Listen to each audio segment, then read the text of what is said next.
இன்னைக்கு நாங்கள் மிகவும் சுவையான ஒரு உப்மா ரெசிபி தான் பார்க்க போகிறோம். வாங்க எப்படி செய்கிறதுன்னு பார்க்கலாம்.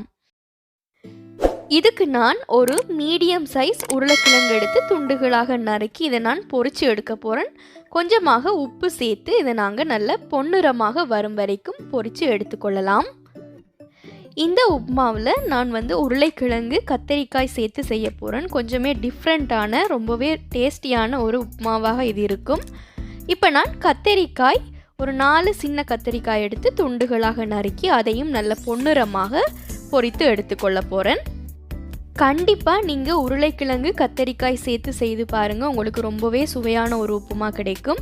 இப்போ நான் அதே எண்ணெயில் 2 டேபிள் ஸ்பூன் எடுத்திருக்கிறேன். அதில் 1/2 டீஸ்பூன் அளவுக்கு கடுகு, 1/2 டீஸ்பூன் அளவுக்கு சீரகம் சேர்த்துருக்கிறேன்.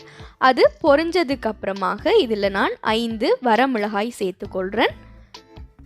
கூடவே ஒரு கொத்து கருவேப்பிள்ளை சேர்த்துருக்கிறேன். இது நல்லா பொரியட்டும். பொரிஞ்சதுக்கு அப்புறமாக ஒரு மீடியம் சைஸ் வெங்காயம் நீளவாக்கில் கட் பண்ணி சேர்த்துருக்கிறேன். இது கொஞ்சம் நிறம் மாறி நல்ல மென்மையாக வரும் வரைக்கும் நாங்கள் இதை வதக்கி கொள்ளலாம். இப்போ இதில் பாதி கேரட் நான் பொடியாக நறுக்கி சேர்த்துருக்கிறேன். அதையுமே நாங்கள் நல்லா ஒரு 2 நிமிஷம் வதக்கி கொள்ளலாம். இது வெந்ததுக்கு அப்புறமாக நான் 1 கப் அளவுக்கு தேங்காய் பால் சேர்த்துக்கொள்கிறேன். நீங்கள் எந்த கப்பால் ரவை எடுக்கிறீங்களோ அந்த கப் அளவுக்கு தேங்காய் பால் சேர்த்துக்கொள்ளுங்க. கொஞ்சமாக உப்பு சேர்த்துருந்தேன். கூடவே 1/2 கப் அளவுக்கு தண்ணீர் சேர்த்துருக்கிறேன்.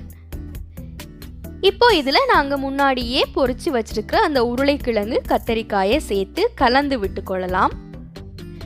இது எல்லாமே நல்லா கலந்து ஒரு கொதி வந்ததுக்கு அப்புறமாக 1 கப் அளவுக்கு வறுத்த ரவை சேர்த்துக்கொள்கிறேன். ஒரு 5 நிமிஷம் நீங்கள் மீடியம் ஃப்ளேமில் நல்ல வாசனை வரும் வரைக்கும் வறுத்து எடுத்து வச்சுக்கொள்ளுங்க. ரவை சேர்த்து இதை கலக்கும் பொழுது நீங்கள் நல்லாவே அடுப்பை குறைச்சி வச்சுக்கொள்ள வேணும். அப்போ தான் உங்களுக்கு ரவை நல்லா வெந்து வரும். 1 கப் ரவைக்கு நாங்கள் சேர்த்துருந்த 1 கப் தேங்காய் பால் கூடவே 1/2 கப் அளவுக்கு தண்ணீர் சேர்த்துருந்தோம்.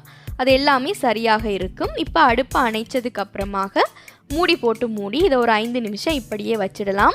இப்போ உப்புமா நல்ல உதிரியாக வந்திருக்கிறது இங்கே பார்க்கலாம்.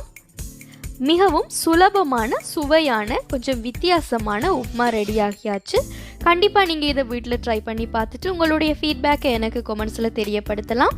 என்னுடைய சேனலை சப்ஸ்கிரைப் பண்ணுங்கள். கூடவே பெல் ஐக்கானை ப்ரெஸ் பண்ணுங்கள். அப்போ தான் நான் போடக்கூடிய புதிய ரெசிபிஸ் உங்களை உடனுக்குடன் வந்து சேரும்.